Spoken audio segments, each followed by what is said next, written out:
بالله من الشيطان الرجيم بسم الله الرحمن الرحيم وإن طائفتان من المؤمنين اقتتلوا فأصلحوا بينهما فإن بغت إحداهما على الأخرى فقاتلوا التي تبغي حتى تفيء إلى أمر الله فإن فاءت فأصلحوا بينهما بالعدل وأقسطوا إن الله يحب المقسطين إنما المؤمنون إخوة فأصلحوا بين أخويكم واتقوا الله لعلكم ترحمون يا أيها الذين آمنوا لا يسخر قوم من قوم عسى أن يكونوا خيرا منهم ولا نساء من نساء عسى أن يكن خيرا منهن ولا تلمزوا أنفسكم ولا تنابزوا بالألقاب بئس الاسم الفسوق بعد الإيمان ومن لم يتب فأولئك هم الظالمون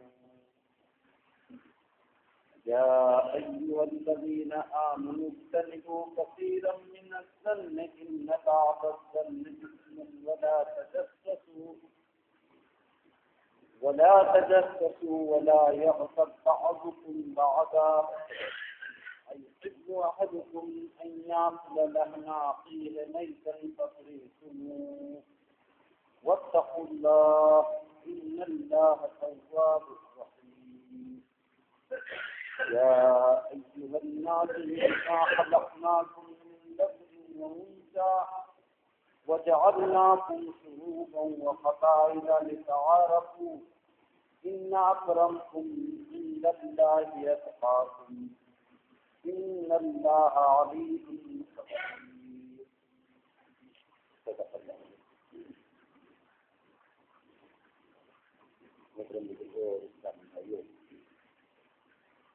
میں نے اس آپ کے سامنے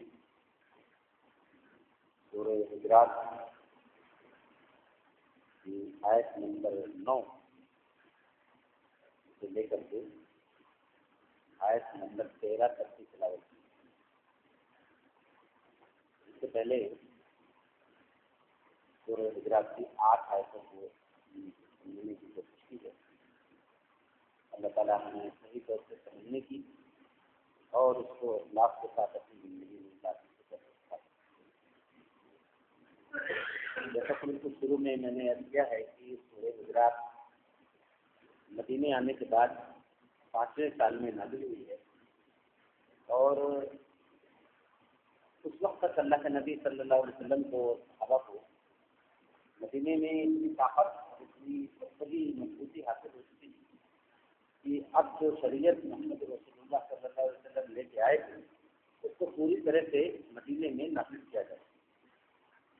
پوری طرح سے وہ تحریر جو اللہ کے نبی صلی اللہ علیہ وسلم لے کے آئے تھے جو نظام اخلاق لے کر کے آئے تھے اسے پوری طرح سے معاشرے میں امپلیمنٹ کیا جائے. تو اس پر یہ موقع آ گیا تو اللہ تعالیٰ نے وہ ہدایات کی نازل کی. لیکن وہ پوری ہدایات نازل جو کی ہیں اس کی ایک بنیادی بات بالکل شروع ہی میں ذکر کی اللہ تعالیٰ نے کہ دیکھو اللہ اور اس کے رسول کے آگے قدم نہیں بڑھانا.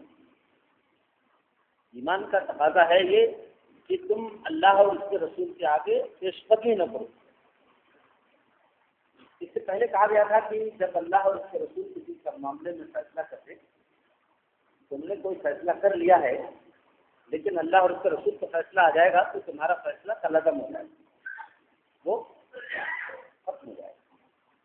لیکن یہاں یہ نہیں کہا بلکہ یہ کہا کہ تم فیصلہ کرو ہی نہیں, کوئی معاملہ آ جائے, کوئی ایشو آ جائے, کوئی پرابلم آ جائے تو پہلے اللہ اور اس کے رسول کا حکم دیکھو. پہلے اپنے طور پر کوئی فیصلہ کرنے کی جسارت نہ کرو. پہلے یہ دیکھو کہ اللہ اور اس کے رسول کا کیا حکم ہے اس معاملے میں.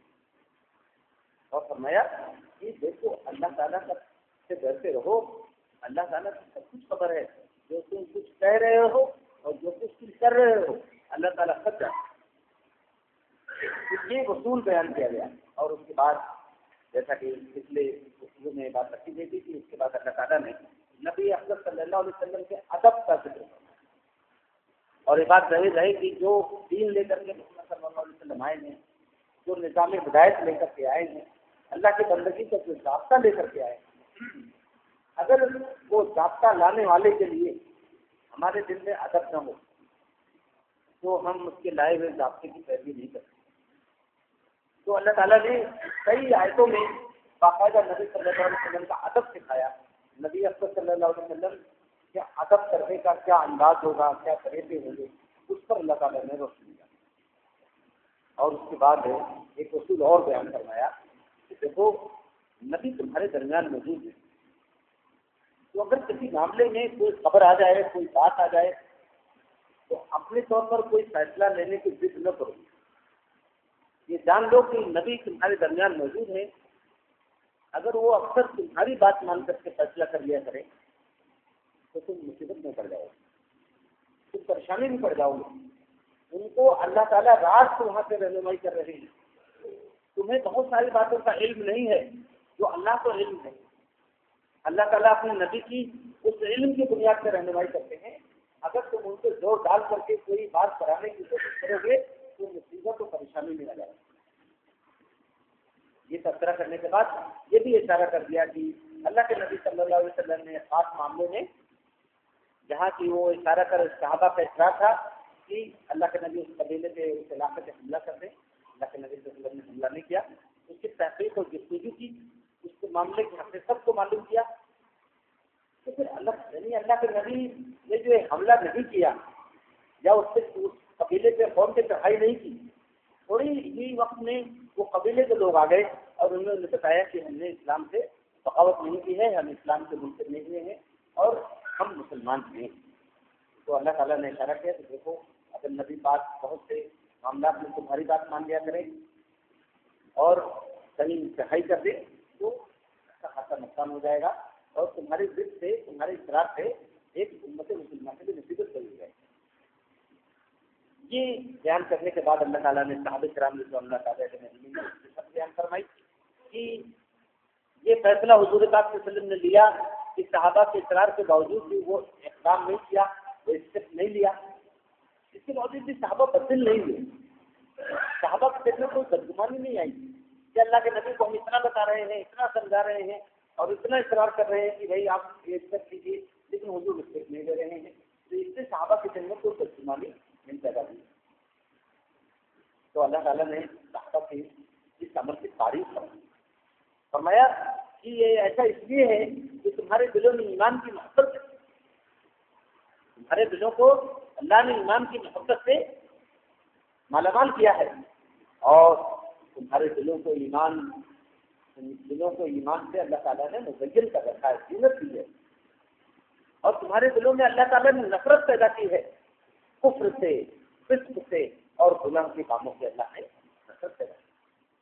اگر تمہارے دلوں کی یہ حیثیت نہ ہوتی، تمہارے اوپر اللہ کا یہ احسان نہ ہوتا کہ تمہارے دلوں میں اللہ کی محبت اور رسول کی محبت، رسول کا ادب اور ایمان کی قدر و قیمت نہ ہوتی دل میں، تو دنیا کو بارہا دیکھتی ہے کہ ایک قبیلے کے لوگ ہیں، ایک بادشاہ ہے، ایک سردار ہے، اور کسی بات پر بادشاہ کو انہوں نے کسی موقع پر ایک قدم اٹھانے کے لیے اصرار کیا اور بادشاہ نے یا سردار نے نہیں اٹھایا تو لوگوں نے اس کے خلاف بغاوت کر، لیکن ایسا کچھ نہیں ہوا۔ محمد رسول اللہ صلی اللہ علیہ وسلم نے جو قدم اٹھایا یا جو آپ نے فیصلہ کیا، یقیناً صحابہ کی رائے بہت سارے لوگوں کی یہ تھی کہ حملہ کر دیا جائے، اس کے باوجود بھی آپ نے قدم نہیں اٹھایا، تو صحابہ کے دلوں میں کوئی بدگمانی نہیں پیدا ہوئی۔ اس کا مطلب یہ ہے کہ وہ یہ سمجھ رہے تھے کہ اللہ کے رسول زیادہ بہتر سمجھتے ہیں، اور ایمان کی محبت ان کے دلوں میں جمی ہوئی تھی، اور کفر سے، نافرمانی سے اور گناہ سے ان کو نفرت۔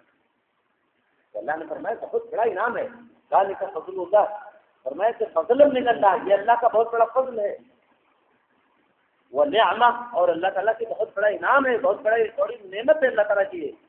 اس کا مطلب کیا ہے کہ اگر رسول کی بات پر کسی کے دل میں تنگی پیدا ہو رہی ہو تو اسے اپنے ایمان کی خیر ملانی چاہیے، اور یہ سمجھنا چاہیے کہ بہت بڑی نعمت سے وہ محروم ہے کہ اسے اللہ کے نبی کے فیصلے پہ اطمینان نہیں ہو پا رہا ہے، اسے اللہ کے نبی کے فیصلے پر تمانیت قلب میسر نہیں ہے۔ اس کے لیے اسے اپنی اصلاح کرنی چاہیے، اپنے آپ کو درست کرنے کی کوشش کرنی چاہیے۔ یہ بالکل یہ بہت خطرناک عمل ہے، یہ بہت خطرناک بات ہے، انسان کے ایمان کو بھی یہ چیز نقصان پہنچاتی ہے۔ اس کے بعد وہ ٹکڑا ہے جو میں نے آپ کے سامنے کہا ہے، اللہ نے فرمایا کہ اور دیکھو اگر مومنوں میں سے دو گروہ آپس میں لڑ پڑے، وَإِن طَائِفَتَانِ مِنَ الْمُؤْمِنِينَ اقْتَتَلُوا، اگر مومنوں میں سے دو گروہ آپس میں لڑ پڑے فَأَصْلِحُوا بَيْنَهُمَا، تو ان دونوں کے درمیان صلح کرا دیں۔ یہ اسلام کا بہت بڑا اصول بیان ہو رہا ہے، یہ ہمارے اپنے خاندان، محلے، آبادی، شہر، ملکوں تک بھی یہی اصول چلے گا۔ مسلمانوں سے کہا جا رہا ہے کہ دیکھو اگر مومنوں کے دو گروہ آپس میں لڑ پڑے فَأَصْلِحُوا بَيْنَهُمَا، تو ان کے درمیان صلح کرا دو۔ وَإِن بَغَتْ إِحْدَاهُمَا عَلَى الْأُخْرَى، اگر ایک گروہ اس صلح کرانے کی کوشش کے باوجود، صلح کرانے کے اس عمل کے باوجود ایک گروہ دوسرے کے زیادتی ہی پہ مصر ہو، اگر دوسرے گروہ پہ زیادتی ہی تو اس کا اقرار ہو، وہ کسی طرح سے صحیح بات ماننے کے لیے تیار نہ ہو، تو مسلمانوں سے یہ نہیں کہا کہ تم خاموش ہو جاؤ۔ یہ ہے بہت اہم بات۔ ابھی آپ کیا صورتحال ہے کہ مان لیجیے کہ کسی دو گروہ میں جھگڑا ہو گیا، مسلمانوں ہی تو معاملہ ہے، بیٹھے لوگ، آبادی کے لوگ، ملت کے لوگ، قوم کے لوگ بیٹھے، لوگوں نے صلح صفائی کی کوشش کی، نہیں مانا تو یہ گروہ اپنے طاقت کے زور میں، تو پھر دوسرے لوگ خاموش ہو گئے کہ جاؤ، جب نہیں مانتے ہو تو کیا۔ اللہ تعالیٰ نے مسلمانوں کو کیا چیلنج دی؟ فرمایا فَإِن بَغَتْ إِحْدَاهُمَا عَلَى الْأُخْرَى، اگر کوئی ایک گروہ بات کو ماننے سے تیار نہ ہو اور دوسرے پہ زیادتی کرنے کے لیے بالکل مصر ہو، تو فرمایا وَقَاتِلُوا الَّتِي تَبْغِي حَتَّىٰ تَفِيَّ إِلَىٰ أَمْرِ اللَّهِ، تو اس سے سب لوگ مل کر لڑو۔ یہ فرمایا جاتا ہے وَقَاتِلُوا الَّتِي تَبْغِي، تو اس سے ملو جو بغاوت کر رہا ہے، اس سے لڑو جو اللہ کا باقی ہے، جو اسلام کے قانون کا باقی ہے، جو اللہ اور اس کے رسول کی لائی ہوئی شریعت سے بغاوت کر رہا ہے اور صلح کرانے کی جو کوشش ہو رہی ہے اللہ اور اس کے رسول کے بتائے ہوئے طریقے کے مطابق، اس کو مان کے نہیں دے رہا ہے بلکہ بغاوت پہ اڑا ہوا ہے، تو سب مل کر کے اس سے لڑو۔ اور لڑنے کی کیا غرض ہے؟ کہ اسے زمین سے مٹا دو؟ نہیں، اسے ختم کر دو یا اسے ذلیل کر دو، ایسا کچھ نہیں۔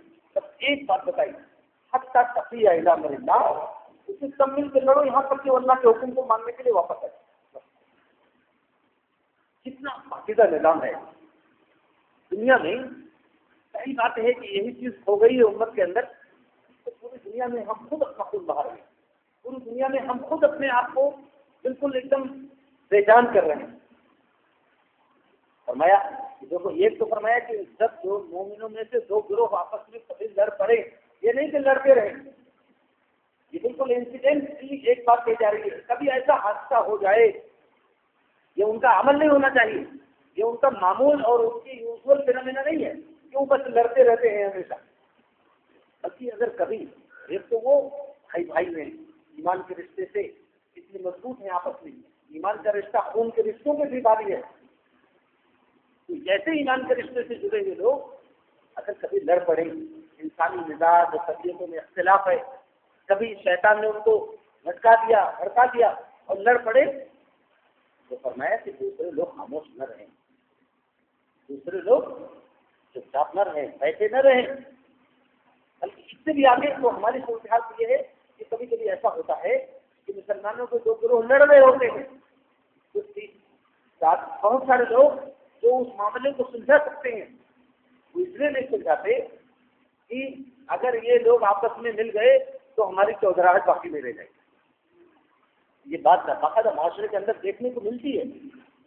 تو اللہ تعالیٰ نے جہاں مسلمانوں کو آپس میں لڑنے سے منع کیا، وہیں یہ بھی کہ مسلمان اگر کہیں لڑ پڑے آپس میں تو ان کو لڑائی کا تماشا مت دیکھو. یہ اللہ کے حکم کے بالکل خلاف ہے کہ مسلمان لڑ رہے ہوں اور دوسرے مسلمان تماشا دیکھیں. باقاعدہ حکم ہے فَأَصْلِحُوا بَيْنَهُمَا، ان دونوں گروہوں کے درمیان صلح کرائے. پوری کوشش کی جائے کہ ان دونوں گروہوں کے درمیان صلح کرائی جائے، ان کے درمیان مصالحت ہو جائے، ان کے درمیان آپس میں وہ دوری ختم ہو جائے. وہ خوریزی سے، ایک دوسرے کو نقصان پہنچانے سے، ایک دوسرے کے عزت و وقار کو یہ درپے ہونے سے وہ بات ہے. فَأَصْلِحُوا بَيْنَهُمَا، ان کے درمیان اصلاح کرا دو، ان کے درمیان صلح کرا دو. فَإِن بَغَتْ إِحْدَاهُمَا عَلَى الْأُخْرَى، اگر کوئی ایک گروہ اس میں سے زیادتی کرنے پہ مصر ہو، کوئی ایک گروہ اس میں سے بالکل زیادتی کرنے پہ اڑا ہوا ہو، تو فَقَاتِلُوا الَّتِي تَبْغِي حَتَّىٰ تَفِيءَ إِلَىٰ أَمْرِ اللَّهِ، سب مل کر کے اسے لو. آج آپ بتائیے اگر معاشرے کے اندر یہ ماحول بن جائے کہ دو گروہ لڑ گئے اور ان کو یہ اندیشہ ہو کہ پورا معاشرہ کل تو مجھے چھوڑ دے گا، ہمیں چھوڑ دے گا، تو آدمی 10 بات ہو گئی.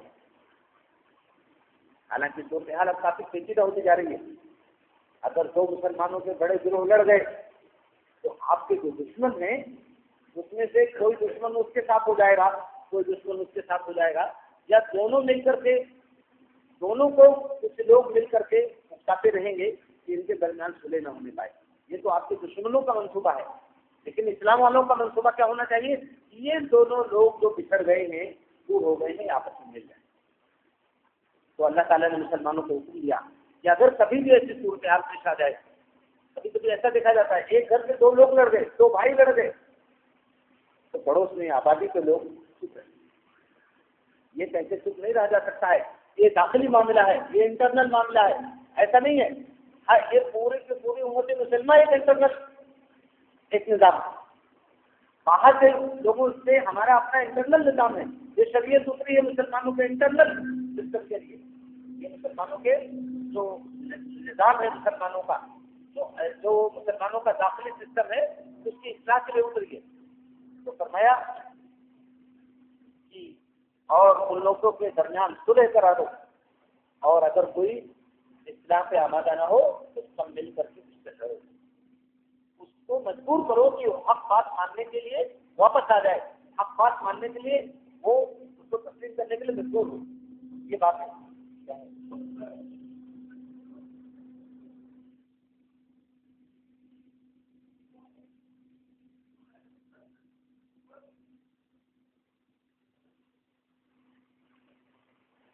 میں کہ جب واپس آ جائے تب کیا ہو؟ اگر 2 گروہ لڑ پڑے تھے اور دونوں میں آپس میں بہت جھگڑا فساد ہوا، مسلمانوں نے کوشش کی، اصلاح کی، صلح کی، اور 2 گروہ جاتی کا اصرار کر رہا تھا وہ واپس آ گیا، صحیح بات ماننے کے لیے تیار ہو گیا، تو اب کیا کیا جائے؟ تو اللہ تعالیٰ نے ایک بہت ہی نفیس بات یہاں ہے. فرمایا کہ بہن بات اگر وہ واپس آ جائے، غلط آئے زیادتی کرنے سے، تو فَأَصْلِحُوا بَيْنَهُمَا بِالْعَدْلِ وَأَقْسِطُوا، تو انصاف کے ساتھ، عدل کے ساتھ ان کے درمیان فیصلہ کرو. اب اگر وہ واپس آ گیا، ابھی تک دونوں لڑ رہے تھے، ایک دوسرے کی زیادتی کر رہا تھا، سارے معاشرے نے، مسلم معاشرے نے مل کر کے دباؤ بنایا کہ بھائی تمہیں حق بات ماننے کے لیے مجبور ہونا پڑے گا اور تمہیں واپس آنا پڑے گا شریعت کی پابندی پر، اور وہ واپس آ گیا، تو اب اس کے ساتھ اس لیے زیادتی نہیں کی جائے گی کہ اب تک بات نہیں ماننا ہوگا. یہ بات ہے. اس پر اب اس لیے زیادتی نہیں کی جائے گی ان لوگوں پر کہ اب تک بات نہیں مان رہے تھے، اس لیے آپ کو اتنا نقصان اٹھانا پڑے گا. ایسا نہیں، انصافی کے ساتھ صلح ہوگا. آپ سے ہو بینہما بالعدل، انصاف کے ساتھ ان کے درمیان صلح کراؤ. وقت تو ٹھیک فیصلہ کرو، کسی کی طرفداری مت کرو. یا ابھی تک کوئی بات نہیں مان رہا تھا تو اس سے ناراض ہو کر کے اس کی کوئی حق تلفی مت دو. آپ اندازہ کیجیے کہ اس سے زیادہ متوازن، اس سے زیادہ فیصلہ کیا ہو سکتا ہے. اور یہ صحیح بات ہے، اللہ ہی یہ فیصلہ دے سکتا ہے، اللہ تعالیٰ ہی یہ رہنمائی کر سکتے ہیں. ورنہ انسانی مزاج میں یہی کہے گا کہ بھائی ان لوگوں نے بہت سب کو عاجز کر دیا، بتاؤ پہلے تو اس سے زیادتی کی، سب لوگوں نے مل کر صلح کرانے کی کوشش کی، اتنا وقت لگا دیا، سب کو پریشان کیا، ان لوگوں کو اتنا جرمانہ کرو یا ان کو اتنا دباؤ، ان کو اتنا نقصان کرو. اللہ نے فرمایا نہیں. جب واپس آ گیا اللہ کے حکم کی طرف تو اب اس کے ساتھ کوئی زیادتی نہیں ہوگی. ان دونوں کے درمیان عدل کے ساتھ فیصلہ کرو. یہاں کبھی کبھی ایسے بھی ہوتا ہے, یہ عدل کا لفظ بہت نازک ہے. کبھی کبھی ایسا ہوتا ہے کہ ایک گروہ دوسرے پہ زیادتی کر رہا ہے, ایک حلقہ دوسرے حلقے پہ زیادتی کر رہا ہے, اور لوگ جھگڑے کو ختم کرنے کے لیے جو ظالم ہے اس کو مظلوم کا کچھ اور حصہ دلا دیتے, جھگڑا ختم ہو جائے. اس کے لیے وہ کہتے ہیں کہ جو ظالم ہے, جو بغاوت کی ہے جس نے, اس کو کچھ اور دے دو, یا اس کو کچھ اور دے دلا کر کے وہ اپنے آپ کو اس کے شر سے بچاؤ. یہ جو رجحان ہے, اسی پر قدغہ لگانے کے لیے اللہ تعالیٰ نے عدل کا لفظ لگایا. نہ تو اس لیے زیادتی کی جائے گی کہ وہ اب تک بات نہیں مان رہا تھا, اب بات ماننے کے لیے تیار ہو گیا تو اس کے سابقہ جو رویہ ہے اس کی وجہ سے اس کی کوئی زیادتی نہیں ہے. نہ تو انصاف کا کوئی ایسا طریقہ اختیار بھی نہیں کیا جائے گا جس میں جو ظالم ہے اس کو کوئی اور مظلوم کی کوئی چیز دلا کر کے کوئی صلح کیا جائے. ایسا یہ صلح غلط ہے, یہ صلح بالکل غلط ہے. اسلام اور قرآن مجید کے فیصلے کے بالکل خلاف ہے. مسلمانوں کو اپنا اجتماعی فیصلہ, اپنا اجتماعی رویہ رکھنا چاہیے کہ ظالم کو ظلم سے روکے, اور اگر وہ ظلم سے بات آ جائے تو ان لوگوں کے درمیان انصاف سے فیصلہ کیا جائے گا, عدل کے ساتھ فیصلہ کیا جائے گا. اللہ تعالیٰ نے قرآن مجید میں عدل کا بار بار ذکر کیا. آپ دیکھیں جمعہ کی نماز میں, جمعہ کے خطبے میں ایک آیت پڑھی جاتی ہے, ان اللہ یامر بالعدل والاحسان. اللہ تعالیٰ تمہیں عدل کا حکم دیتے ہیں اور احسان کا حکم دیتے ہیں. عدل کا حکم دینا یہ اللہ تعالیٰ نے, یہ ہر جمعہ کے خطبے میں یہ آیت پڑھی جاتی ہے. دوسری بات یہ ہے کہ اللہ تعالیٰ نے فرمایا کہ اعدلوا, عدل کرو, وہ اقرب للتقویٰ, یہ تقویٰ سے زیادہ قریب بات ہے. یہ تقویٰ کا تقاضا ہے کہ عدل کیا جائے. اگر کوئی عالم دین بھی ایسا کوئی فیصلہ کرنے لگے کہ جس میں ظالم کی مدد ہو رہی ہو تو سمجھ لیجیے یہ تقویٰ کے خلاف بات. تو اللہ تعالیٰ نے فرمایا کہ فاصلحوا بینہما بالعدل واقسطوا, ان کے درمیان عدل کے ساتھ صلح کرا دو اور ٹھیک ٹھیک فیصلہ کرو. ان اللہ یحب المقسطین, اللہ تعالیٰ انصاف کرنے والوں کو, ٹھیک ٹھیک فیصلہ کرنے والوں سے محبت کرتے ہیں.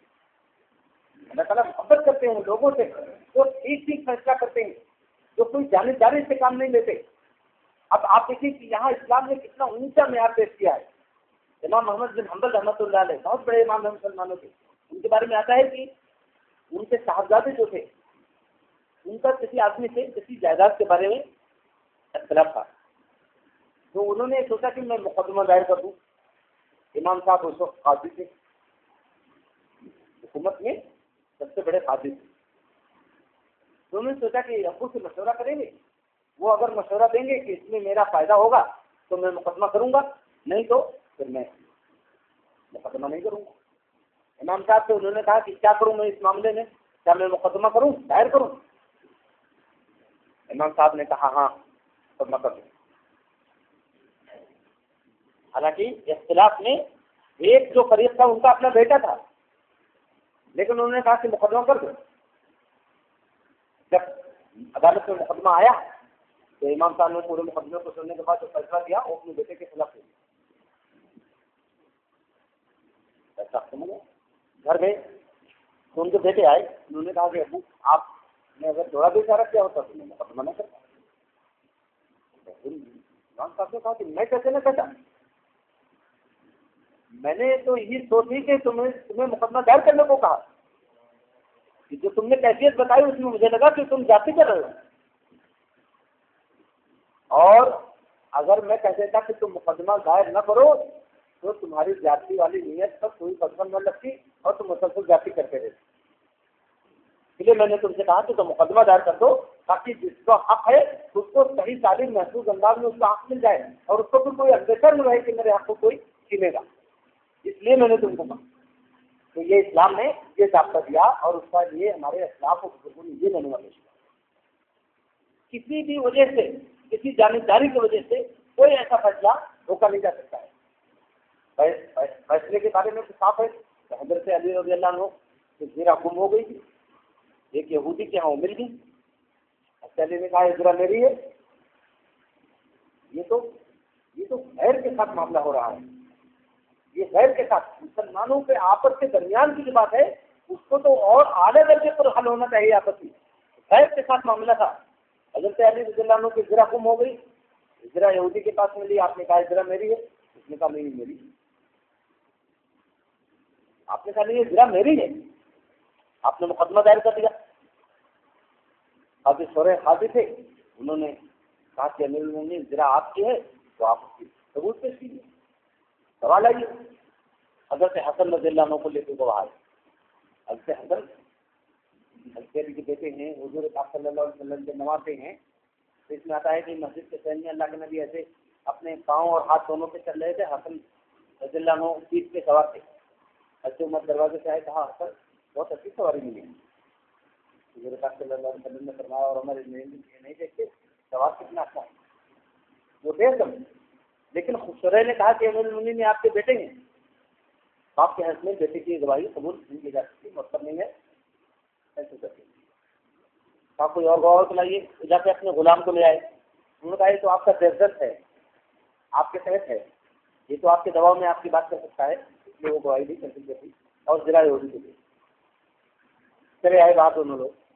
جیسے ہی باہر آئے یہودی نے آ کر کے حضرت علی کے قدم میں کیونکہ آؤ کہا کہ ذرا تو ضرور میں نے پالی ہے، لیکن اب وہ کلمہ مجھے پڑھا دیجیے، وہ بات مجھے بھی پڑھا دیجیے جس کلمے نے آپ کو یہ ایمان دیا، جس نے آپ کو یہ دین دیا ہے، جس آپ کا یہ اتنا اعلیٰ درجے کا معیار دیا ہے، وہ دین وہ کلمہ میں بھی پڑھ لیا. اب دیکھیے آپ حضرت علی بھی دوبارہ سے واپس عدالت میں آ گئے.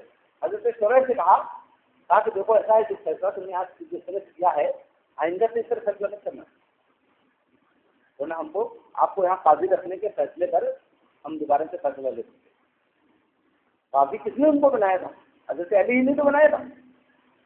لیکن حضرت شعیب بالکل پریشان ہو گئے کہ کیا بات ہے، میں نے تو سختی سے فیصلہ کیا کہ امیر المومنین اپنے بیٹے کو لائے، اپنے غلام کو لائے، میں نے کسی کی گواہی میں بالکل نہیں قبول کی میں نے، تو کیا اس نے امیر المومنین اس میں کیا غلط ہو گیا آج؟ تو جو بات کہی ہے وہ بہت عجیب و غریب ہے. کہا کہ جب ہم دونوں مقدمے میں دو فریق تھے تو اس یہودی کو تم اس کا نام لے کے مخاطب کرتے تھے اور میرا نام لینے کے بجائے تم امیر المومنین امیر المومنین امیر المومنین کہتے. تو کیا اس کے دل میں ایک دباؤ کی کیفیت نہیں بنے گی کہ جب یہ خود ہی اتنے رسپیکٹ کے ساتھ امیر المومنین کہہ رہے ہیں تو میرے ساتھ کیسے انصاف کا آپ ادا کریں گے؟ اتنے اونچے درجے کا نام ہے اسلام نے ماننے والوں کو اونچا درجہ دیا. یہاں صاف فرمایا کہ جب وہ بات ماننے کے لیے پلٹ آئے تو اب اس لیے زیادتی نہیں ہوگی کہ ابھی تک بات نہیں مان رہا تھا، بڑا شرارتی ہے، بڑا ضدی ہے، اس کو مزید سزا دی جائے.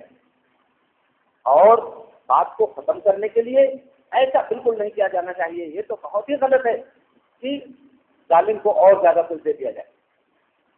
تو اللہ نے فرمایا کہ فاصلہ بینہما بالعدل واقسطوا، ان کے درمیان انصاف کے ساتھ سلح کراؤ اور ٹھیک ٹھیک فیصلہ کرو بالکل. اور ٹھیک ٹھیک فیصلہ کرنے کا اتنا بڑا انعام ہے، ان اللہ یحب المقسطین، اللہ تعالیٰ ٹھیک ٹھیک فیصلہ کرنے والوں سے محبت کرتے ہیں.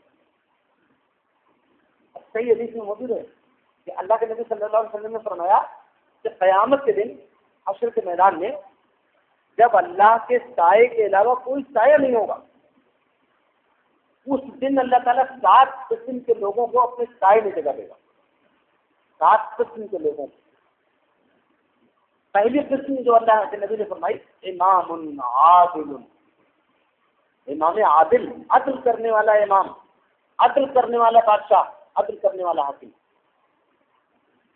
دیکھیے ایک عالم دین انصاف کی بات کرے اپنی جگہ پہ بیٹھ کے یہ غلط وہ صحیح، لیکن ایک حاکم جب یہ بات کرے تو اس کا مطلب یہ ہے امام صاحب کو تو 10 لوگ روکنے والے موجود ہیں، معاشرے کے کسی عام سمجھدار آدمی دیندار آدمی کو تو 10 لوگ روکنے والے موجود، لیکن جو حاکم وقت ہے اس کو تو روکنے والا نہیں ہے کچھ. تو جب وہ اللہ کے ڈر سے انصاف کرے تو سمجھ لو کہ وہ اس لائق ہے کہ اللہ کے سائے میں سے جگہ. امام عادل، انصاف کرنے والا. میں آپ سے کہوں گا تو دور صحابہ کی بات ہے. ہمارے اس ملک کے اندر آپ نے ابن بطوطہ کا نام سنا ہوگا. ابن بطوطہ نے محمد دولت کے بارے میں لکھا ہے 5 سال تک محمد تغلق کے دربار میں وہ جج رہے ابن بطوطہ یہاں ہندوستان کے اندر. لکھا ہے کہ عالم اسلام میں نے اتنا متقی آپ نے محمد تغلق کے بارے میں لکھا ہے اتنا متقی آپ نے اللہ سے ڈرنے والا اللہ کا ذکر کرنے والا ایسا آدمی میں نے نہیں دیکھا عالم اسلام کے اندر. حاکم جتنے تھے مسلمانوں کے لکھا ہے کہ اللہ کے ذکر سے راتوں میں روتے رہے.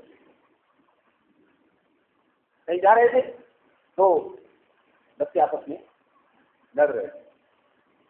ایک بچہ غریب لگ رہا تھا اور دوسرا امیر لگ رہا تھا. تو یہ سمجھا اپنے آپ سمجھ لیا کہ یہ جو امیر لڑکا لگ رہا ہے اسی نے ضرور اس کی جاتی کی ہوئی.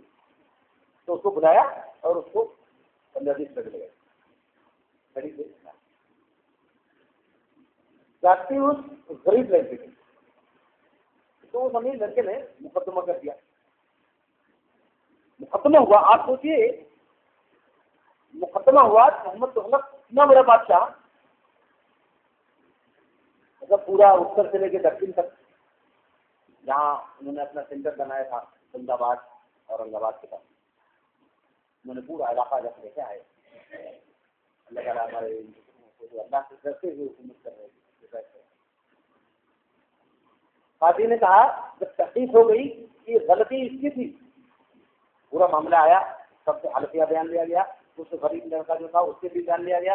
پوری باتیں سمجھ میں آئی کہ یہ جاتی اس نے کی تھی لیکن بادشاہ کو دیکھا تو رونے لگا تاکہ جو ہے بادشاہ کہیں اس سے نہ رہے. تو قاضی نے حکم دیا کہ جتنی چھڑی بادشاہ نے اس لڑکے کو لگائی تھی اتنی چھڑی یہ لڑکا بادشاہ کو لگائے گا. تو لوگوں نے نیک بادشاہ اتنا اچھا آدمی بہت جاتی ہو جائے گی. لوگوں نے اس کو سمجھانے کی کوشش کی دباؤ بنانے کی کوشش کی. لوگوں نے اس لڑکے والے گھر پر بادشاہ کو معلوم ہوا تو بہت ناراض ہوئے. انہوں نے کہا جو ایسا ہے کہ یہ اسلام کا اصول ہے جس میں جاتی کی ہے اس کو سزا ملنی چاہیے. میں چھڑی کھاؤں گا چھڑی لگایا جائے بالکل عدالت کے اندر عدالت اس لڑکے نے ان کو چھڑیاں لگائیں 20 چھڑی لگائی تھی یا 21 جو آخری چھڑی پڑی تو گھوم گئی کچھ تو بادشاہ سے دستار جا کے دور گئی. یہ ہے وہ بات جب انصاف کرنے کی بات ہو تو یہ وہ اللہ کے نبی کی حدیث جو ہے کہ امام العادل اللہ کے سائے میں جگہ پانے کا حقدار سب سے پہلے کون لوگ ہوتے جو عادل امام تھے عادل حکمراں تھے. یہ اسلام نے اپنے ایک پہچان بتائی ہے. اسی ملک کی بات ہے بلند شہر وغیرہ کے علاقے کی بات ہے. مظفر نگر بلند شہر میں وہ جگہ تھی جہاں ایک بزرگ سے ان کا نام میرے پاس نوٹ ہے کہ وہ ایک جگہ تھی جہاں درخت ہو گیا تھا پرانی عمارت تھی انگریزوں کا زمانہ تھا. ہندوؤں نے کہا ہمارے مندر کا چھوٹا تھا وہ گر گیا. مسلمان نے کہا نہیں یہ مذہب یہاں مزار بنائیں گے آس پاس مسجد بنائیں گے. مسجد کی تنازع ہوگا فساد کا اندیشہ ہوگا. جج انگریز تھا اس نے کہا کہ تو بہت کیا ہو جائے گا. تو ایسا کیوں کہ ہندوؤں کو بلایا کہا کہ کوئی ایسا مسلمان پہلے مسلمانوں کو بلایا خاص کسی ایسے ہندو کا نام بتاؤ علاقے میں جو جس کی تمہیں بھروسہ ہو کہ وہ تمہاری بات سچ ہے سچ سے تم ہو تو تمہاری بات ہے.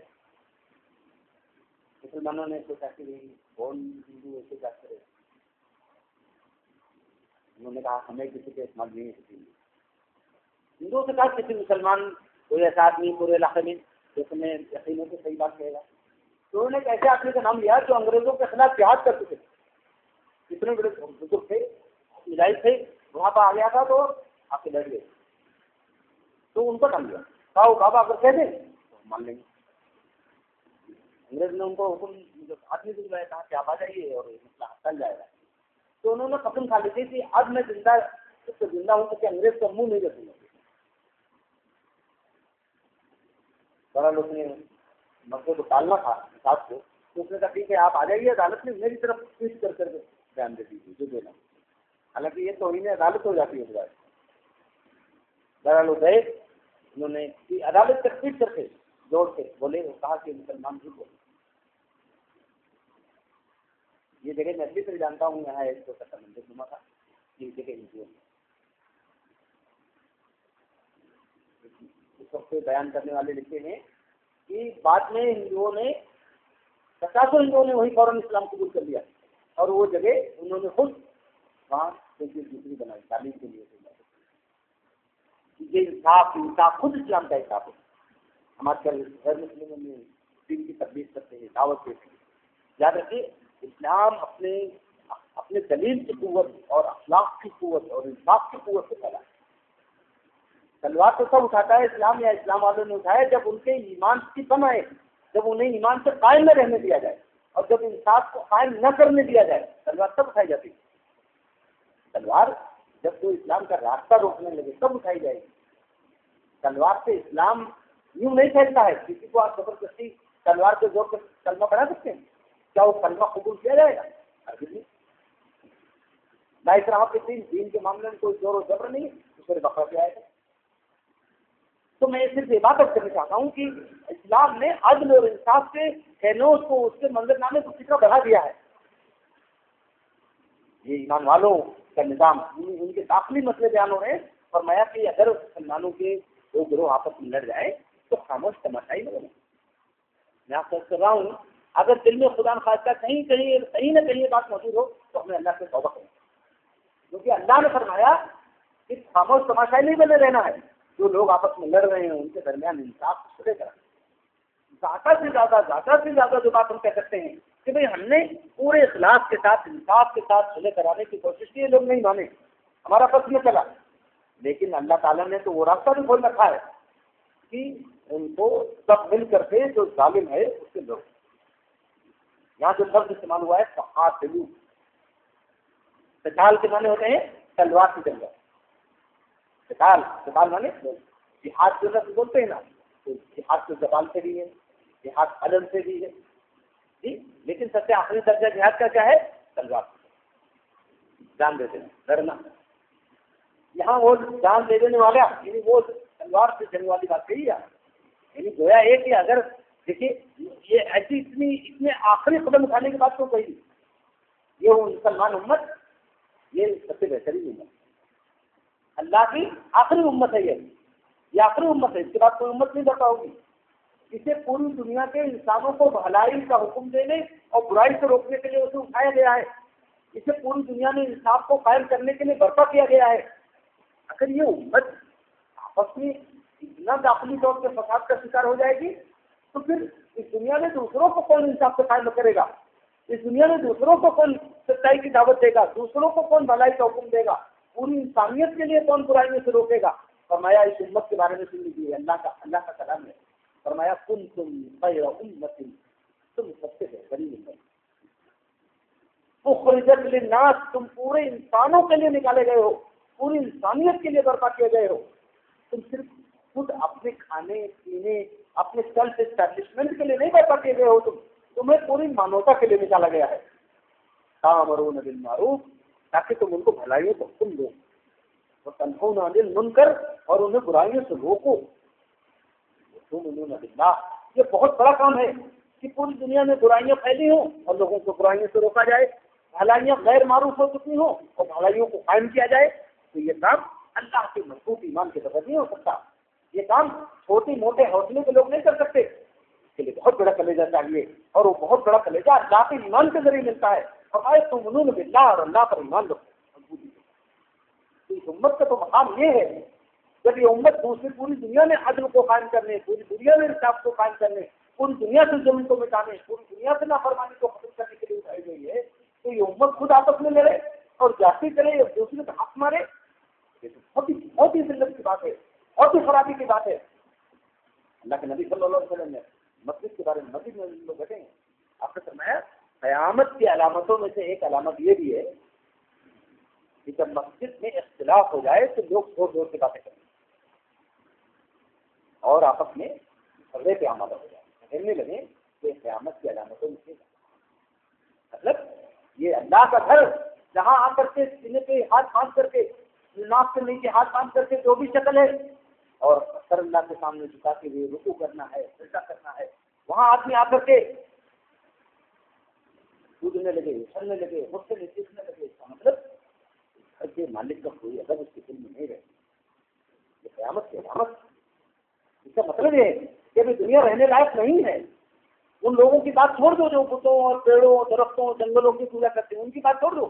یہ وہ لوگوں کی حرکتیں ہیں، اتنی کمزور حرکتیں جو اللہ پر ایمان رکھتے ہیں، جو رسول پر ایمان رکھنے کا دعویٰ کرتے ہیں، وہ اتنا زیادہ ان کے دلوں کے اندر اس گھر کا ادب ختم ہو گیا کہ اللہ کے گھر میں جہاں وہ سر جھکانے اور رکوع کرنے اور سجدہ کرنے کے لیے آتے ہیں وہاں آ کے چیخنے اور چلانے لگے اور جھگڑا استاد اور ہنگامہ کرے. اس کا مطلب اب دنیا اپنا استحقاق ہو چکی ہے، اب یہاں اس کو زیادہ دنوں کی عمر نہیں ملے گی.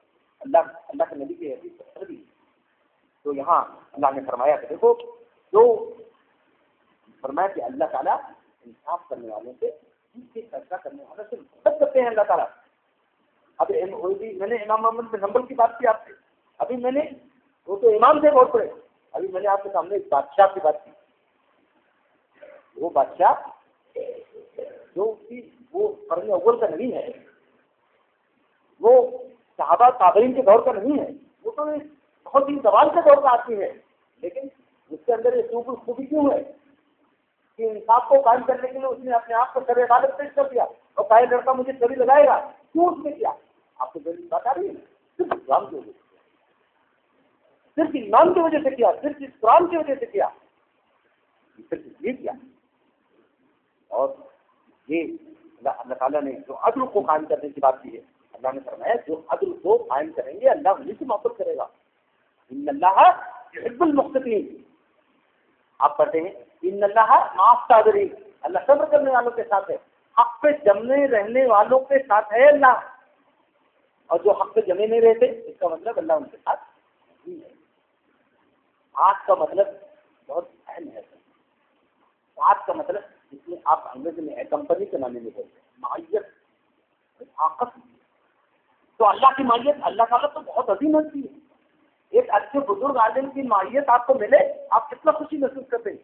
اور دنیا دار کے قسم کے لوگ ایک منسٹر اور ایک بادشاہ کی معیت میں اتنے خوش ہو جاتے ہیں. فلاں کے بغل میں بیٹھا ہوا تھا، مجھے تو فلاں کے معیت ملی ہوئی تھی.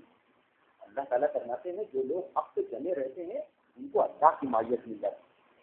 اتنی بڑی بات ہے. اور جو لوگ حق سے جمتے نہیں ہیں، جو کل میں تولا اور کل میں ماشا ہو جاتے ہیں، جو کبھی حق پر ہیں اور کبھی حق کے خلاف ہو جاتے ہیں، کبھی حق پہ رہتے ہیں کبھی حق پہ رہنے والوں کا مذاق اڑاتے ہیں، تو کیا ایسے لوگ اللہ کی معیت کے لائق ہیں؟ تو اللہ یہ قرآن کو سمجھنے کا طریقہ بدل جائے. ان اللہ مع الصابرین، اللہ صبر کرنے والوں کے ساتھ ہے. اس کا دوسرا مطلب سمجھ کے کیا ہوا؟ جو صبر نہیں کرتے، جو حق پر جماؤ نہیں اختیار کرتے، وہ اللہ کی معیت کو نہیں پا سکتے. اسی طرح یہ آیت ہے ان اللہ یحب المقسطین، اللہ تعالیٰ ان لوگوں سے محبت کرتے ہیں تو ٹھیک چیز کرتا ہے. اور جو لوگ ٹھیک چیز فیصلہ نہیں کریں گے، طرفداری میں کریں گے، جانبداری میں کریں گے، تو اللہ تعالیٰ کی محبت کے لیے فرمایا انما المؤمنون اخوہ. مومن تو آپس میں بھائی بھائی ہیں. پہلا ہی لفظ کہا گیا انما المؤمنون، بے شک ایمان والے. تو ایمان والوں میں سب سے کامن پہلو کیا ہے؟ خطرے مشترک کیا ہے ایمان والوں میں؟ ایمان. اب ایمان کا دائرہ تو اتنا وسیع ہے کہ اللہ پر ایمان، رسول پر ایمان، کتاب پر ایمان، آخرت پر ایمان، کعبے کو اللہ کا گھر ماننا، اس پر ایمان. جی یہ ساری چیزیں تو یہ تو سب ایمان کے کامن باتیں ہیں. اتنی کامن ویلوز اور فیکٹرز کے لوگوں کے درمیان ہو وہ آپس میں لڑے، ارے تمہیں شرم آئی؟ سوچو تو پہلا کیا کر رہے ہو. انما المؤمنون، ایک ہی جملہ کہا گیا، ابھی اس کو کچھ بھی نہیں کہا اور اللہ نے انما المؤمنون اخوہ. ارے لوگوں جو آپس میں لڑ رہے ہو ذرا سوچو تو صحیح، مومن تو آپس میں بھائی بھائی ہیں. شاید اس جملے کو بہت زیادہ ہم نے بلایا ہے قرآن کے، اس میں سے جملہ ہے مومن آپس میں بھائی بھائی. ایمان کا رشتہ خون کے رشتوں پہ بھاری ہے. یہ بات سمجھ لیں. آپ کا اپنا بیٹا ہے، اگر آپ ایمان لے آئے وہ حالت کفر میں رہا تو آپ کا بیٹا ہی نہیں رہ گیا. اللہ تعالیٰ نے نوح علیہ السلام کو کہہ دیا. نوح علیہ السلام کو اللہ نے کہا جب ان کا بیٹا ڈوب رہا تھا اور انہوں نے کہا اللہ آپ نے کہا تھا کہ میرے اہل ویال کو بچا لیں گے، تو اللہ میرا بیٹا. اللہ تعالیٰ نے فرمایا اے نوح انہ لیس من اہلک، میرے اہل ویال میں سے نہیں. تو گویا کہ ایمان والوں کے درمیان اصل رشتہ کس وجہ سے بنتا ہے وہ ختم ہوتا ہے؟ ایمان کی وجہ سے. آپ کا بالکل دور تھا، ابھی واقعی کافر تھا، نوجوان تھا، کافر ایمان لے آیا، اب اس لائق ہو گیا کہ آپ اپنی بیٹی کی شادی اس سے کریں، چاہے ہر جن رہا ہو، چاہے پنڈت رہا ہو، کوئی بھی رہا ہو. اب کس وجہ سے اتنا قریب آیا کہ آپ کے گھر کا ایک فرد بن جائے، آپ کی بیوی کو اس میں کوئی پردہ نہیں رہ جائے گا جب آپ کا داماد ہو جائے گا. کس وجہ سے ہوا ہے؟ ایمان کی. اور آپ کا اپنا بیٹا اگر کافر ہو جائے، کون سے لوگ ہیں باقاعدہ آپ کو اسی لوگوں سے یعنی میں یہاں یوجنا اس میں 2 لوگ رہتے تھے، دونوں نے باقاعدہ کچھ خواتین کی وجہ سے اپنا نام بدل لیا اور مرتد ہو. تو جو مرتد ہو گیا، کیا آپ وہ مسلمانوں کے خاندان کا رہ گیا؟ نہیں رہ گیا. یہ وہ بات ہے. حضرت ابو اور ایمان کے رشتے کی بات کر لیجیے کہ اصل تو ایمان کا رشتہ. حضرت ابو بکر رضی اللہ عنہ بدر کی لڑائی میں اسلام کی طرف سے تھے، ان کے بیٹے عبد الرحمن ایمان نہیں لائے تھے، وہ کافروں کی طرف سے. بعد میں ایمان لے آئے. تو کہنے لگے کہ ابو آپ جنگ میں بدر میں میرے سامنے آ گئے. بالکل میں چاہتا تو آپ کو مار دے، لیکن آپ میرے ابو تھے اس لیے میں نے. حضرت ابو بکر رضی اللہ عنہ کا جملہ موجود ہے، انہوں نے کہا خدا کے قسم عبد الرحمن اس وقت تم میری خدمت میں آ گئے ہو، میں تو نہیں چھوڑا. مومن تو آپس میں ایمان کی وجہ سے بھائی بھائی ہے. یہ کتنا بڑا اعزاز ہے پوری دنیا کے مسلمان. آپ دیکھ لیجیے حج کے موقع پہ جاتے ہیں لوگ، کالا گورا لمبا ناٹا کوئی تمیز رہتی ہے؟ کچھ نہیں، کوئی صحیح دکھ رہا. آپ سمجھ لو ہمارے نزدیک سے حج کو گئے، امام حرم میں سے ایک امام تھا، کچھ درس دے رہے تھے، ایک لفظ غلط کر دیا انہوں نے، تو ہماری جو حضرت بڑے عالم بھی تھے، بہت ہی اچھے عالم تھے، تو انہوں نے ان کو کانگریس کی زندہ ایسے ہے انہوں نے سینے سے لگا دیا اور کہا کہ ہندوستان کے علماء ان کو اللہ نے بہت جگہ دی. بہت خوش ہوئے، کہنے لگے کہ ہندوستان کے علماء نے بہت دن کی خدمت کی ہے. اب آپ نے بر وقت مجھے اس کو تنبیہ کرتی تو مجھے میری اصلاح ہوگی. میں اکثر بھول جاتا تھا، تو میں صرف یاد کر رہا ہوں کہ یہ اللہ رب العالمین نے یہ جو نظام ایمان کا دیا ہے یہ ہے اثر. ایمان کی بنیاد پر وہ لوگ جو آپس میں ایک دوسرے کے خون کے پیاسے تھے، اللہ نے فرمایا فَأَلَّفَ بَيْنَ قُلُوبِكُمْ، اس نے تمہارے دلوں کو جوڑ دیا. تم دینے لیتے ہی مانا اور اس کے انعام اس کی مہربانی سے تم بھائی بھائی بن گئے. یہ اللہ تعالیٰ نے کہا کہ بھائی بھائی جو بنے ہوئے پوری دنیا کے اندر ہم یہ کس لیے دیتے ہیں؟ کیا اس لیے کہ اردو پڑھتے ہیں؟ کیا اس لیے کہ عربی ہماری زبان ہے؟ نہیں، ایمان کی وجہ سے. بالکل آپ اردو بول رہے ہیں، ایک آدمی ملیالم بول رہا ہے، آپ بالکل آپ کے درمیان کمیونیکیشن کا کوئی ذریعہ نہیں ہے، تو کتنا معلوم ہوگا کہ لا الہ الا اللہ پڑھتے ہیں آپ اور وہ بھی لا الہ الا اللہ پڑھتا ہے، ایک رشتہ ہو گیا. آپ سے سنو میرے جانا ہوتا ہے تو سننا پھر لگا کہ ایک بھی آدمی نہیں ملتا اردو ہندی والا، پوری گفتگو انگریزی میں ہوتی رہتی ہے، پورے تفصیل اٹھنا بیٹھنا بات چیت تفریح سوال جواب، لیکن اب کبھی بھی محسوس نہیں ہوتا کہ ہم کہیں اور ہیں. یہ کیا ہے؟ یہ ایمان کا رشتہ. حضرت مصعب بن عمیر کے نام سنا ہوگا آپ نے. حضرت مصعب بن عمیر بہت بڑے صحابی ہیں. اللہ کے نبی صلی اللہ علیہ وسلم مدینے جب گئے اس سے پہلے، اپنے جانے سے پہلے آپ نے وہاں جو لوگ ایمان لا چکے تھے ان کی تربیت کے لیے حضرت مصعب بن عمیر کو بھیجا. یہ حضرت مصعب بن عمیر آپ کو کتنے سبھی صحابی شہزادوں کی طرح رہتے تھے مکے کے اندر. شہزادوں کی طرح ان کے بارے میں آتا ہے کہ ایک بار جو کپڑا پہن لیتے تھے تو پھر اس کا نمبر نہیں آتا تھا. جتنی دولت مند آتی نکل جاتے تھے گلیوں سے تو لوگ سمجھ جاتے تھے کہ مصعب بن عمیر نکلے ادھر سے لگ رہا ہے. طرح کے طرح کے خوشبوئیں استعمال کرتے تھے. بہت خوش شوق آدمی. کوئی شخص ایمان لایا تو اس کی ماں نے اسے ایک کمبل دے دیا جس سے بکری گئی تھی، جو کہ یہاں تک کرتا بنایا اور نیچے پیغام بنا لیا. آئے بڑے اللہ کی چیز دیکھ کے سب مشکل پڑے اور وہ مسکرا رہے تھے. انہوں نے کہا اللہ کے رسول اللہ کا شکر ہے کہ ان لوگوں سے اللہ نے مجھے نجات دی دیا. اللہ کے نبی کیا سے کرے جو آدمی کو ایک دم شہزادوں کی طرف سے سمجھا اس کیسے سے کیسے رہ گئے، لیکن اتنے خوش رہے، اتنا اللہ کے نبی صلی اللہ علیہ وسلم ان سے محبت فرماتے تھے. یہ اپنی نہیں گویا آپ جو تربیت آپ کو کرنی تھی، اپنا مدینہ پہنچنے سے پہلے آپ نے وہاں جو لوگ ایمان لا دیے تھے ان کی تربیت کے لیے مصعب بن عمیر کو بھیج دیا. حدیث میں آتا ہے کہ ایک بار اللہ کے نبی ایسے مجلس بیٹھی تھی، حضرت مصعب بن عمیر آ رہے تھے تو آپ نے صحابہ سے مخاطب کر کے کہا کیا تم لوگ کسی جنتی کو دیکھنا چاہتے ہو؟ صحابہ نے کہا ضرور نہیں. آپ نے سنا دیکھو مصعب بن عمیر آ رہے. یہ مصعب بن عمیر لڑائی ہو رہی تھی، ان کا ایک اور بھائی تھا وہ کافروں کی طرف سے لڑنے آیا تو ایک مسلمان سپاہی نے اس کو پکڑ لیا، ایسے باندھ رہے تھے. تو مصعب بن عمیر نے اس کو دیکھ لیا. تو عام حالات کیا ہوتے ہیں؟ میرا بھائی. انہوں نے کیا کہا؟ انہوں نے کہا اس کو بہت مضبوطی سے باندھنا، اس کی ماں بہت مالدار ہے، پھر اس کو چھڑائے گی نا خوب پیسہ دے گی. جی اس کے بھائی نے سنا تو بالکل لکا بکا رہ گیا. انہوں نے کہا کہ بھائی یہ بات کوئی اور کہتا کہ مجھے اتنا تکلیف نہ ہوتی، آپ کہہ رہے ہیں میں تو آپ کو بھائی ہوں. جواب کہہ دیا ہے تم نے. انہوں نے کہا دیکھو میرے بھائی تم نہیں ہو، میرا بھائی اس وقت وہ ان کو بھاگ رہا ہے، وہ میرا بھائی. انما المؤمنون اخوہ، مومن آپس میں بھائی بھائی. ایک مومن دوسرے مومن کی عزت لوٹ رہی ہو، ایک مومن کو خوشی ہو. میں آپ سے بہت ادب کی بات کر رہا ہوں. ہماری یہی حص پوری دنیا میں کمزور ہو اور دشمن ہماری اسی حص کی کمزوری کا فائدہ اٹھا رہے ہیں. کہیں یمنی جنوبی یمن اور شمالی یمن کے نام پر، کہیں عراق کے نام پر، کہیں شام کے نام پر. یہ سرحدیں جو بانٹی گئی تھی یہ اسلام نے نہیں بانٹی ہیں، یہ لوگوں نے بانٹی ہیں. آپ کو حیرت ہوگی جغرافیہ میں لوٹا کے دیکھ لیجیے، فرانس جرمنی وغیرہ نے اسکیل پہ رکھ کر کے دنیا کا نقشہ بانٹا اس علاقے اسکیل پہ بانٹا. دنیا میں نقشے اس طرح نہیں بنتے کہ 100% 90 ڈگری پہ نقشہ بن جائے. ایسا کوئی نقشہ بنتا ہے دنیا کے اندر؟ ایسے بنایا. یہ ہمارے دشمنی کی سازش ہے کہ محمد منتشر ہے. اللہ چاہتے ہیں کہ یہ میرے اور میرے نبی کا نام کا کلمہ پڑھنے والی امت ایسا ہی ہے. اللہ کے نبی صلی اللہ علیہ وسلم نے فرمایا کونوا عباد اللہ اخوانا، اللہ کے بندو بھائی بھائی بنتے رہو. اور امت کو تو پتا باقاعدہ ایمان کی وجہ سے بھائی بھائی کہا گیا. انما المؤمنون اخوہ، مومن آپس میں بھائی بھائی ہیں.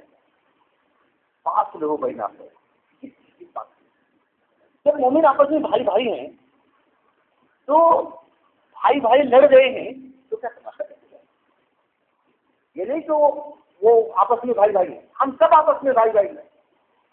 اور ہمارے 2 بھائی 10 بھائی ہیں مان لیجیے، 2 بھائی آپس میں لڑ رہے ہیں تو کیا 8 لوگوں کی کیا ذمہ داری ہے؟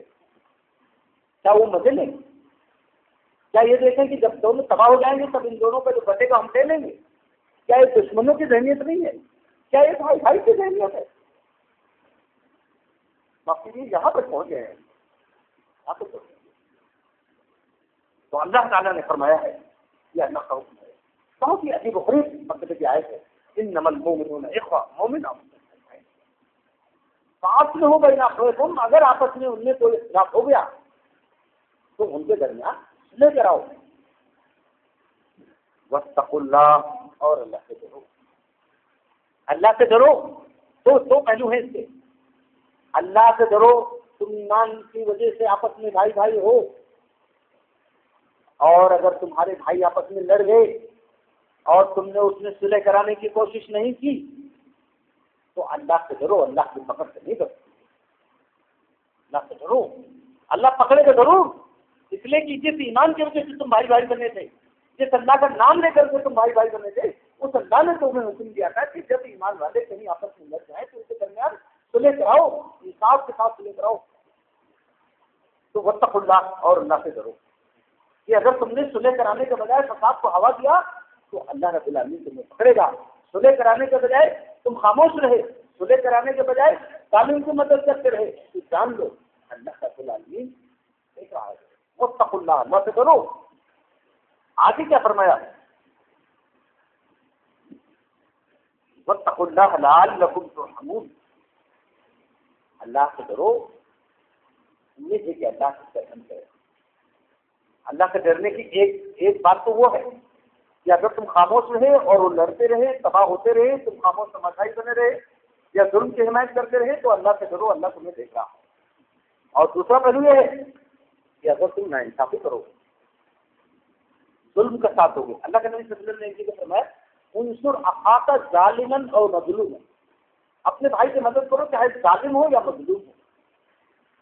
اب جملہ سن لیں، اپنے بھائی کی مدد کرو چاہے وہ ظالم ہو یا مظلوم ہو. تو صحابہ نے کہا اللہ کے رسول مظلوم کی مدد تو سمجھ میں آتی ہے، ظالم کی مدد کیسے کی جائے؟ آپ نے فرمایا اس کے ظلم سے روک. آپ کے بھائی ہے نا، وہاں اس میں سے 2 بھائی آپس میں اختلاف کر گئے، آپس میں ایک دوسرے سے گتم گتا ہونے لگے، ایک جو ظالم ہے ایک جو مظلوم ہے، تو مظلوم کی مدد اس ظالم سے اس کو بچایا جائے اور اس ظالم کی مدد یہ تو جاتی سے بات رکھا جائے، یہ ظلم جاتی کرے گا تو اللہ کا پکان ہے، اس سے بڑھیا مدد کیا ہو سکتی ہے؟ تو اللہ نے فرمایا کہ انما المؤمنون اخوۃ، مومن آپس میں بھائی بھائی ہیں، فاصلحوا بین اخویکم، آپ کے بھائیوں کے درمیان لعل واتقوا اللہ، اللہ سے ڈرو سے لے کر آنے کے معاملے میں نہ تو خاموش تماشائی بنے رہو اور نہ تو کسی کے حق تلفی کر کے سلے کراؤ، لعلکم ترحمون، اللہ سے امید ہے کہ اللہ تعالیٰ تم پر رحم ہے۔ آپ سمجھ لیجیے کہ زمین پر اللہ تعالیٰ کو جو کام بہت پسند ہے اس میں سے یہ ہے کہ جب جو مومنوں کے گروہ آپس میں لڑ جائیں تو ان کے درمیان صلح کرے جائے، یہاں تک کہ مسلمانوں کی جو یہ پہچان ہونی چاہیے اور الحمدللہ اس زمانے تک رہی ہے، اس ملک کے اندر بھی رہی ہے کہ لوگ اپنے معاملات میں فیصلہ کرانے کے لیے مسلمانوں کو ملتے ہیں۔ اپنے معاملات میں نے دیکھا ہے، اپنے علاقے میں دیکھا ہے، بہت سارے ٹھاکر برہمن بڑے بڑے زمیندار جاگیردار ہو آپس میں جھگڑا ہوتا، چاٹیاں چلتی ہیں، گاؤں گاؤں سب ایک دوسرے پر حملہ ہوتے، آخر میں فیصلہ کوئی مسلمان کرتے کہتے ہیں ان کو بلائیے، ماں صاحب کو بلا رہی ہے، بابا کو بلا لاؤ، وہی فیصلہ کریں گے۔ میں خود دیکھا ہے نانا جان تھے، انہیں پتا نہیں کتنے گاؤں میں غیر مسلم آ کے پتا کے پاس گاڑی کو لے جائے، بابا فیصلہ کرے گی۔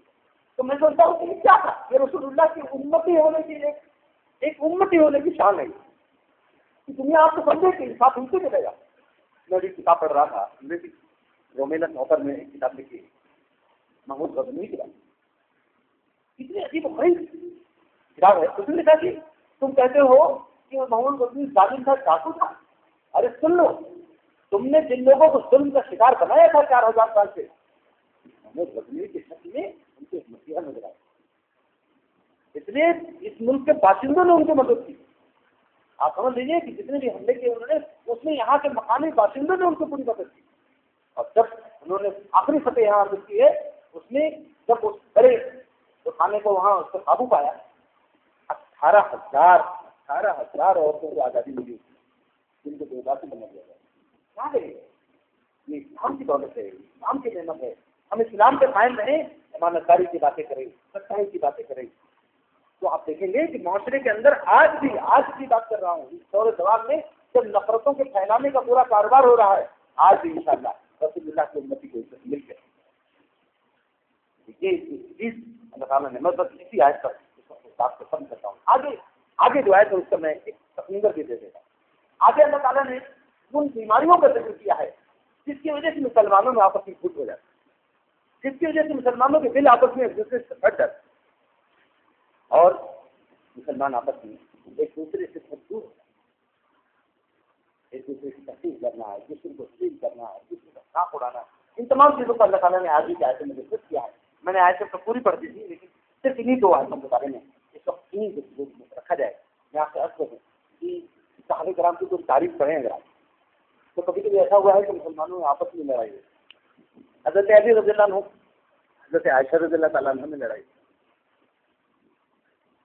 جب حضرت عثمان رضی اللہ عنہ کا قتل ہوا، شاہد شریک ہو گئے، تو حضرت علی رضی اللہ عنہ کو خلیفہ بنایا گیا، تو حضرت امیر معاویہ رضی اللہ عنہ، حضرت عائشہ رضی اللہ تعالیٰ عنہ کو یہ خبر ملی، حضرت عائشہ رضی اللہ تعالیٰ عنہ کو، کہ علی عثمان کے قتل کا بدلہ کا کوئی ارادہ نہیں رکھتے۔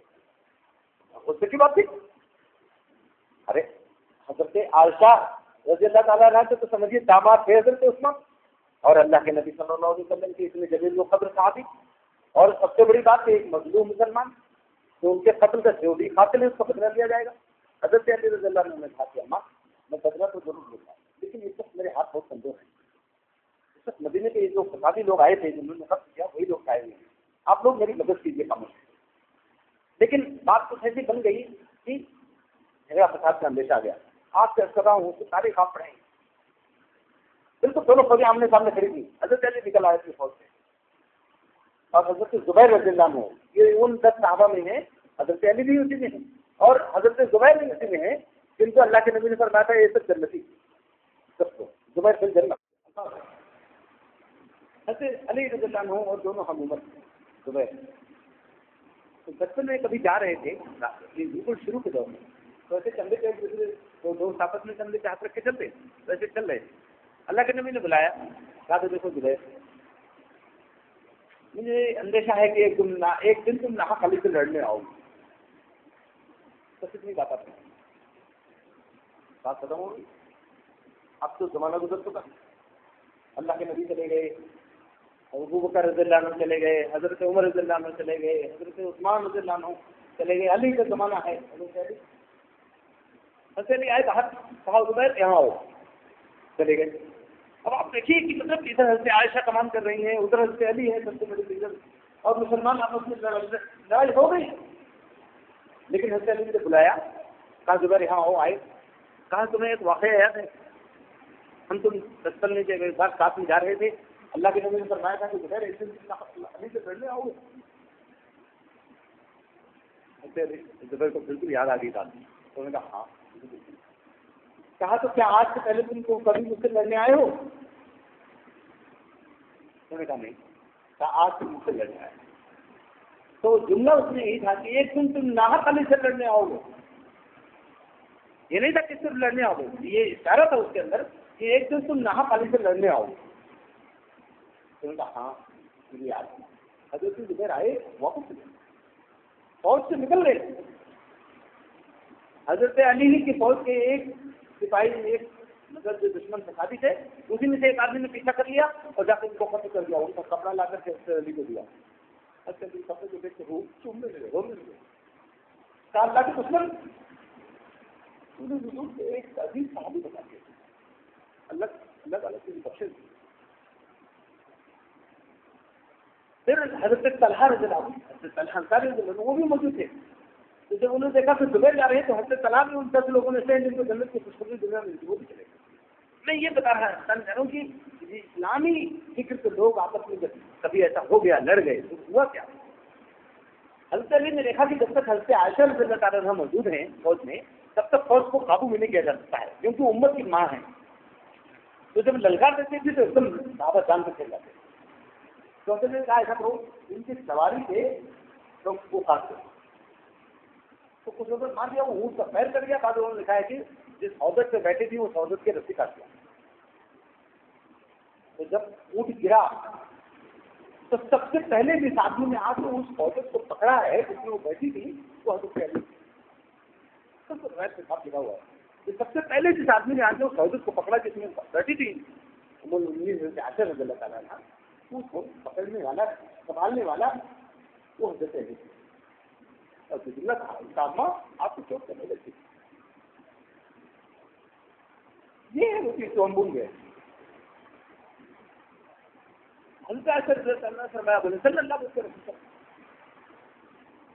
میں نے مطلب تحقیق سے تم پر ایک کام کر دیا, بالکل ان کا احساس نہیں ہو گیا کہ یہ غلط ہو گیا پورے طریقے. میں اس لیے کر رہا ہوں کہ یہ چیز جب رہتی ہے ایمان والوں میں آپس میں. بعد میں لوگوں نے کہا, جب حالانکہ حضرت عائشہ کی فوج کو شکست ہو گئی, حضرت علی رضی اللہ عنہ کی فوج غالب آ گئی, تو لوگوں نے کہا ظاہر اس فوج میں حضرت علی رضی اللہ عنہ کے بہت سارے وہ لوگ تھے جو بہت ابھی تھے جنہوں نے مدینے پہ قبضہ کر رکھا تھا, اور وہ آگے حضرت علی کی فوج میں اب حضرت علی پوزیشن میں لے کے ان کو نکال دیں. تو حکمت کے ساتھ وقت کا انتظار کر رہے تھے. جب ان لوگوں نے کہا کہ ان لوگوں کا جو فوج ہے حضرت عائشہ کی فوج, اس کا مال و اسباب پر قبضہ کر لیجیے اور ان کے بچوں کو غلام بنا لیجیے جیسے کافروں کے ساتھ کیا جاتا تھا. تو حضرت علی نے حکم کیا, دیکھو کسی بڑی بات کو سیڈا نہیں جائے گا, آگاہ ہو جاؤ, کسی عورت کے ہاتھ نہیں اٹھایا جائے گا, کسی کا کوئی مال نہیں لیا جائے گا, نہ کسی بچے کو کوئی پکڑے گا, غلام نہیں بنایا جائے گا. تو لوگوں نے کہا یہ تو انہوں نے بغاوت کی تھی, تو ان کو کیوں سزا دی جائے؟ بہت عجیب و غریب عجیب کرتے تھے. حضرت علی نے کہا ظالموں کون ہے تو عائشہ کو اپنے غلام بنائے گا, کون ہے؟ تو جب اہل ایمان کا یہ رشتہ مضبوط رہتا ہے, آپس میں بھائی بھائی بنے رہتے ہیں, تو کوئی ابھی ایسی بات آ جاتی ہے تو پھر کہیں نہ کہیں احساس زندہ ہو جاتا ہے, کہیں نہ کہیں اللہ تعالیٰ اس کتنے سے ان کو محسوس کرتا ہے. میں ان آیتوں میں نے پڑھا ہے, آپ کے سامنے میں دوبارہ سے ترجمہ کر دوں. اللہ نے فرمایا اور جب مومنوں کے دو گروہ آپس میں کبھی لڑ پڑے تو ان کے درمیان صلح کرے, اور اگر اس میں سے کوئی ایک گروہ جاتی کا اظہار کرے تو سب مل کر کے اس سے لڑو, یہاں تک کہ وہ اللہ کے حکم کی طرف پلٹ آئے.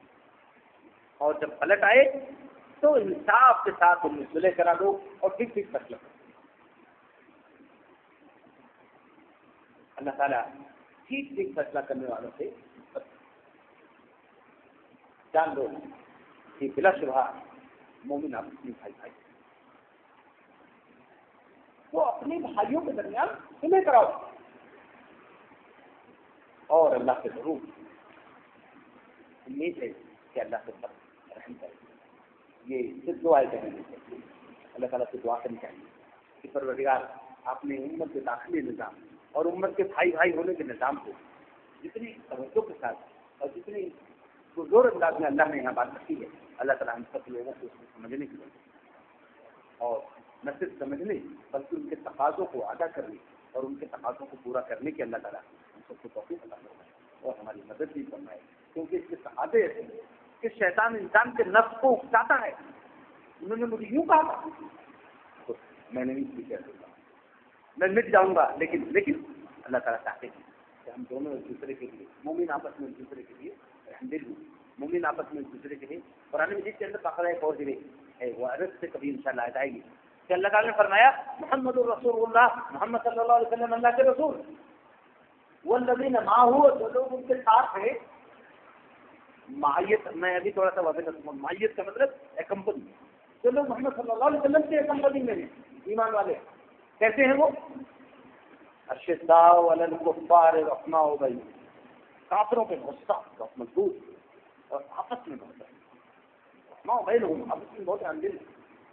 تو یہ جو اللہ تعالیٰ نے صفت یہاں رکھی ہے, اللہ تعالیٰ سے دعا کریں کہ اللہ دشمنوں نے ہمیں بہت نقصان پہنچایا ہے, ہمارے ایمان, ہمارے یقین, ہماری تقریر کو, اللہ ہماری ایمانی رشتے کو بھی وہ بتانا چاہتے ہیں. بہت سازشیں ہیں, بہت ہی مکر و فریب کے ذریعے اللہ ہمیں ان کی سازشوں کو سمجھے اور ہم سب کو ایمان کرے اور بھائی بھائی کے رشتے پر قائم رہنے کی پوری دنیا کے مسلمانوں کو توفیق عطا فرمائے. اللهم صل على محمد وعلى آل محمد كما صليت على إبراهيم وعلى آل إبراهيم إنك حميد مجيد. اللهم بارك على محمد وعلى آل محمد كما باركت على إبراهيم وعلى آل إبراهيم إنك حميد مجيد. ربنا ظلمنا أنفسنا وإن لم تغفر لنا وترحمنا لنكونن من الخاسرين. ربنا لا تزغ قلوبنا بعد إذ هديتنا وهب لنا من لدنك رحمة إنك أنت الوهاب. ربنا آتنا في الدنيا حسنة وفي الآخرة حسنة وقنا عذاب النار. ربنا إننا آمنا فاغفر لنا ذنوبنا وكفر عنا سيئاتنا وتوفنا مع الأبرار. اے اللہ ہمارے گناہوں کو معاف فرما دے, اے اللہ ہمارے خطاؤں کو درگزر فرما, اے اللہ ہماری بے حسی اور کوتاہی کو اللہ ختم فرما دے. اے اللہ بہت زیادہ کمزوریاں آ چکی ہیں, اے اللہ ہم سے زیادہ آپ ہماری کمزوریوں سے واقف ہے. اے اللہ ہم سے توجہ و محبت کی اللہ فرما دے. اے اللہ ہمارے خطاؤں کو, اے اللہ ہماری کمزوریوں کو دور فرما دے. پروردگار ہمارے اندر جو فکر میں عقیدے میں تنظیم و اخلاق میں اللہ بگاڑ آ گیا ہے, اے اللہ اس کو ختم فرما دے. اے اللہ ہماری حفاظت فرما دے. اے اللہ ساری دنیا کی قومیں, ساری دنیا کے اقوام ہمارے درکے ہیں, اے اللہ ان کے شر سے ہماری حفاظت فرما دے. اے اللہ اپنے دین سے بنے رہنے کی, اے اللہ اپنے حبیب کے طریقے سے زندگی کی آخری کام تک اے اللہ کھلتے رہنے کی توفیق عطا فرما دے. اے اللہ آخرت میں جو اٹھا تو اے اللہ ان لوگوں میں شامل فرما جن کو آپ کے سائے دن میں جگہ ملنے والی ہے. اے اللہ ہم کمزوروں کو, اے اللہ مجبوروں کو اے اللہ اپنے نبی کی معیت اور فرقت نصیب فرمانا. ربنا تقبل منا انك انت السميع العليم وتب علينا انك انت التواب الرحيم. صلى الله تعالى على خير خلق محمد وآله وصحبه اجمعين برحمتك يا ارحم الراحمين. ایک بات آگے اللہ کے نبی صلی اللہ علیہ وسلم نے مومنوں کا آپس میں کچھ حق بیان فرمایا ہے. یہ بھی فرمایا ہے کہ جب ایک مومن دوسرے مومن سے ملے تو آپس میں سلام. تو آپ سے میں کر رہا ہوں کہ سلام کرنے میں جو احکام ہیں کہ جو سواری پہ آئے وہ بیٹھے رہنے والے اور پیدل چلنے والوں کو سلام کریں. سمجھ جی, آپ بڑی سواری پہ ہے تو چھوٹی والی کو آپ کریں گے. تو یہ طریقہ اگر سمجھنا ہے, یہ آپ کا تجربہ ہوا تو میں نے یہ دیکھا کہ اگر ہم لوگ جن کو اللہ نے تھوڑا کچھ نوازا ہے ان لوگوں کو جو محروم ہیں ان کو سلام کریں, مسلمان ہیں, ان کا دل عجیب ہونے لگے.